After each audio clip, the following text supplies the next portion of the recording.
This is my diabetic journey. Dapat pag-aralan mo ang diabetes. You must learn to understand what is diabetes mellitus type 2. So, ako, palagi kong pinag-aralan yung sakit ko na diabetes mellitus. And para ma-understand ko siya kung anong nangyari sa katawan ko, isa sa pinaka-importante na pag-aralan natin yung natatawag na glycemic index ng bawat kinakain natin. Halimbawa, kung pure carbohydrates, ang glycemic index yan 100, meaning mabilis ang pag-spike ng blood sugar mo. Anong ibig sabihin ng glycemic index? Ang glycemic index ng bawat pagkain, yung percentage or yung ginakalculate nila kung paano mag-spike o magpataas ng blood sugar sa katawan mo. Kung ang imo CBG 200 and above, it's very dangerous. Kaya dapat ma-maintain mo sa below 200. Although ang normal 80 to 120, ang goal is to become normal ang blood sugar mo. Kaya kung diabetic ka, dapat malaman mo ang glycemic index ng mga pagkain mo. Halimbawa, mga green leafy vegetables, mababa yung glycemic index, no? Yung mga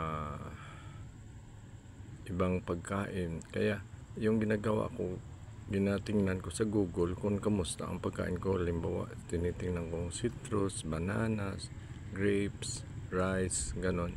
Tinitingnan ko kung pwede. So,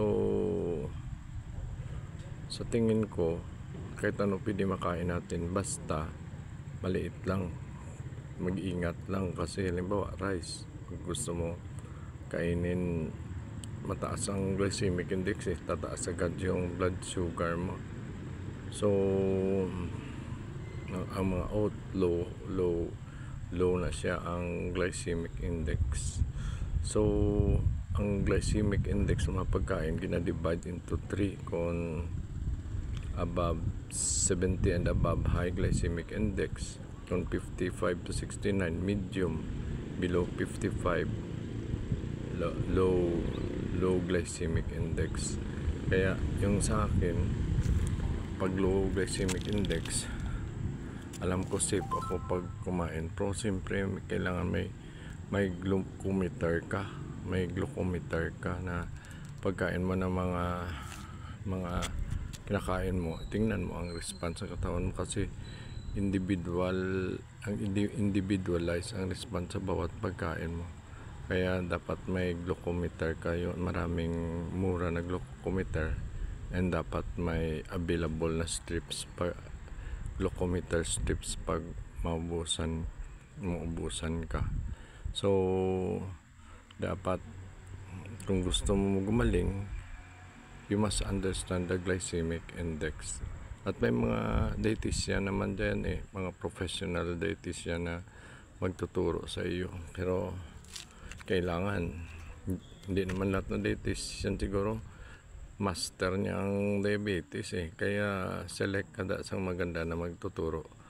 Ikaw man mag-formulate ng mga pagkain mo, kasi pag hindi ka nagluluto, hindi ka nag-formulate ng pagkain mo, kundi delikado. Ang mga zero glycemic index, yun ang mga nakita ko pala, PD chicken, lean meat, mga high protein, ganon, ng zero ang protein. Siyempre sabi ko maraming manok doon sa amin, pero kailang marami naman side effect pag manok na ng pag-agi palagi or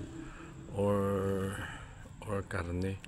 Kaya ang gina-advise gani na kung kumakain ka ng mga high glycemic foods, mas maganda pag may kasama na protein and fats like lean meat and meat.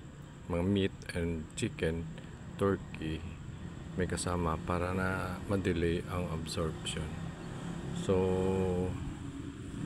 sa ngayon, yun lang ma-share ko sa inyo, na kailangan lahat na kinakain mo, malaman mo ang glycemic index or ang power ng food to be converted into sugar, mabilis o kon dahan-dahan.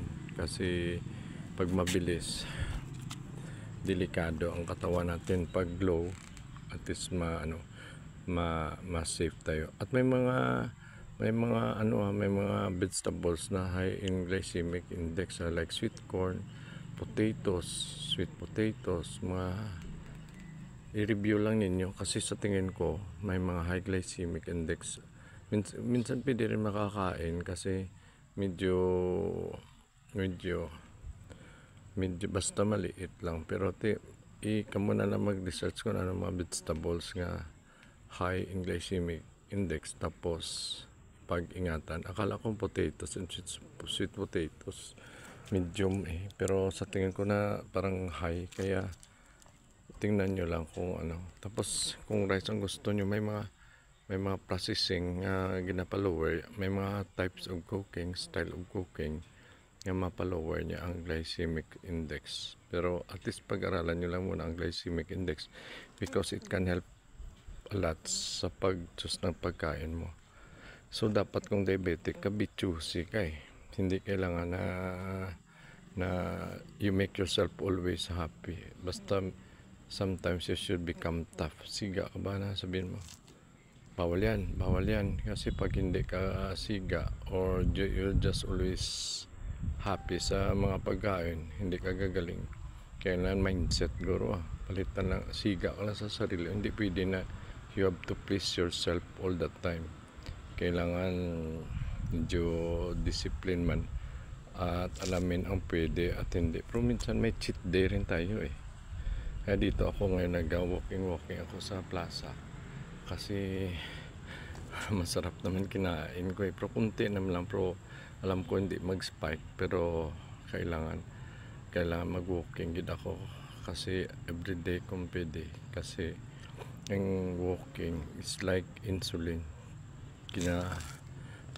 ginaborn niya ang mga sugar mo dang extra kag make yourself healthy.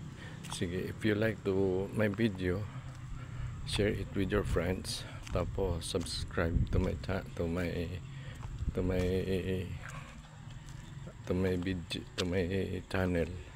subscribe and like my video. I hope I will continue my journey as a diabetic and return myself to normal life. Thank you for watching. Okay, ma-walking naman ako. Siguro parang mag-healthy ako. Thank you.